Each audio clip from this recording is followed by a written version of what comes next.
অল্প বয়সে হালাল উপায়ে ধনী হতে চাইলে ফজরের পর ছোট্ট এই আমলটি যদি করতে পারেন, অল্প বয়সে আল্লাহ তাআলা আপনাকে হালাল উপায়ে ধনী বানায় দিবে। ধনী হওয়া এটা দোষের কিছু না। সাইয়েদনা সুলাইমান আলাইহিস সালামও কিন্তু আল্লাহর কাছে দোয়া করেছিলেন, আল্লাহ আপনি আমাকে এমন রাজত্ব দেন যা আমার পূর্বে কাউকে দেননি এবং আমার পরেও কাউকে দিবেন না। এজন্য অল্প বয়সে হালাল উপায়ে ধনী হওয়া এটা দোষের কিছু না।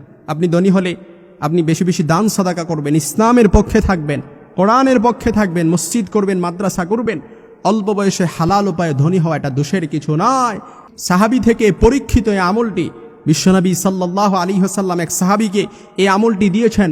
সাহাবী কিছুদিন আমল করার পরে তিনি এমন ধন সম্পদের মালিক হয়েছেন যে পরবর্তীতে আল্লাহ তাআলা তাকে অডেল যাকাত দেওয়ার মালিকও আল্লাহ তাআলা তাকে বানিয়ে দিয়েছেন। এত অডেল ধন সম্পদ আল্লাহ তাআলা তাকে দিয়েছেন।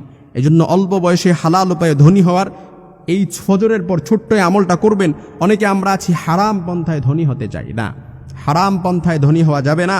কারণ আল্লাহ পাক কোরআনে বলেছেন, ওয়ামান আ'রাদা আন যিকরি ফাইন্না লাহু মাঈশাতান দানকার, যে হারাম পন্থায় উপার্জন করেছে, যে আমার রাস্তা থেকে, আল্লাহ পাকের রাস্তা থেকে নিজের মুখটি ফিরিয়ে নিয়েছে, তার জীবনের মধ্যে আমি এমন অশান্তি ঢেলে দেব যার কারণে তার হৃদয়ে কোনো শান্তি থাকবে না। এমন অশান্তি যে হারাম খাবে। প্রাথমিক পর্যায়ে যদিও দেখা যায় হারামটা চাকচিক্যময়, কিন্তু এর শেষটা কোনো না, একেবারে শূন্য।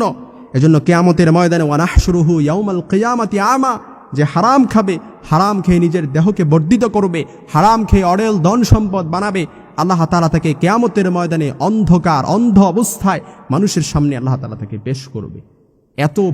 এত জঘন্যতমভাবে আল্লাহ তাআলা এই কোরআনুল কারীমে যারা হারাম খাবে তাদের ব্যাপারে আল্লাহ তাআলা বলেছেন।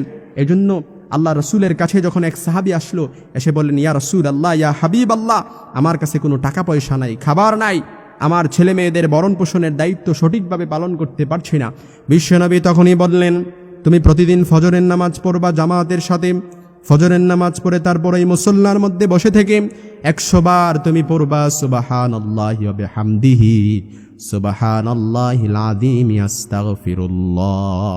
আবারও আমি বলছি, আরেকটু বাড়াবেন, আবারও পড়বেন সুবহানাল্লাহি ওয়া বিহামদিহি সুবহানাল্লাহিল আযীম ওয়া বিহামদিহি আস্তাগফিরুল্লাহ। এই দোয়াটা পড়বেন, সুবহানাল্লাহি ওয়া বিহামদিহি সুবহানাল্লাহিল আযীম ওয়া বিহামদিহি আস্তাগফিরুল্লাহ। আমি আমলটা শুরু করে দিলাম। সাহাবী বললেন, কিছুদিন আমলটা করার পর বিশ্বনবী আমাকে বললেন, সাহাবী তোমার কি অবস্থা? তখন আমি বললাম, ইয়া রাসূলুল্লাহ, আমি আমলটা করার পর আল্লাহ তাআলা আমাকে এত অডেল ধন সম্পদের মালিক বানায় দিয়েছেন যে আমি এখন যাকাত দেওয়ার উপযুক্ত হয়ে গেছি। সুবহানাল্লাহ ওয়া বিহামদি। তবে আমলটা করার 2টা শর্ত রয়েছে। 1 নাম্বার শর্ত হচ্ছে আমলটা করার আগে এবং পরে দরুদ শরীফ পড়ে নেবেন। সবচাইতে ছোট্ট দরুদ আমরা সবাই পারি, সাল্লাল্লাহু আলাইহি ওয়াসাল্লাম। এই দরুদটাও পড়তে পারি। আবার নামাজের মধ্যে আমরা যেই দরুদটা পড়ি, আল্লাহুম্মা সাল্লি আলা মুহাম্মাদ ওয়া আলা আলি মুহাম্মাদ কামা সাল্লাইতা আলা ইব্রাহিম ওয়া আলা আলি ইব্রাহিম ইন্নাকা হামিদুম মাজিদ। আল্লাহুম্মা বারিক আলা মুহাম্মাদ ওয়া আলা আলি মুহাম্মাদ কামা বারাকতা আলা ইব্রাহিম ওয়া আলা আলি ইব্রাহিম ইন্নাকা হামিদুম মাজিদ। এই আমলটা করার আগে দরুদ শরীফ কয়েকবার পড়ে নেবেন।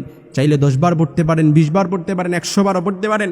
এবং পরবর্তীতে এই আমলটা করার আগে এই আমলটা করার পরে 100 বার পড়ার পরে আবার দরুদ পড়ে নেবেন ইনশাআল্লাহুল আজিজ। এই প্রথম শর্ত দরুদ পড়বেন। 2য় নাম্বার শর্ত হচ্ছে হারাম খাওয়া যাবে না। লা ইয়াদখুলুল জান্নাতা জাসাদুন গুযিয়া বিহিল হারাম, যে দেহ হারাম খেয়ে বর্ধিত হয়েছে ওই দেহ কখনো আল্লাহর জান্নাতে যাবে না। যে দেহ হারাম খেয়ে বর্ধিত হয়েছে, ইন্নাল্লাহা তাইয়্যিব লা ইউকবালু ইল্লা তাইয়্যিবা, আল্লাহ নিজে পবিত্র কোনো জিনিস ছাড়া আল্লাহ তাআলা কবুল করে না। জন্য হারাম খাওয়া যাবে না। হারাম খেয়ে বর্ধিত করছেন, আপনার ধন সম্পদে একেবারে সব সময় ধস, কোনো বারাকা থাকবে না, কোনো বার রহমত থাকবে না। আর যদি অল্প বয়সে আপনি হালাল উপায়ে হালাল উপার্জন করেন, দেখবেন আপনার যদি একেবারে ঋণের বোঝাও চাপা থাকে, ওই ঋণের বোঝা থেকে আল্লাহ তাআলা মুক্তি দিয়ে আপনাকে অডেল ধন সম্পদের মালিক বানায় দিবেন। এই দোয়াটা পড়বেন, সুবহানাল্লাহি ওয়া বিহামদিহি সুবহানাল্লাহিল আযীম ওয়া বিহামদিহি আস্তাগফিরুল্লাহ।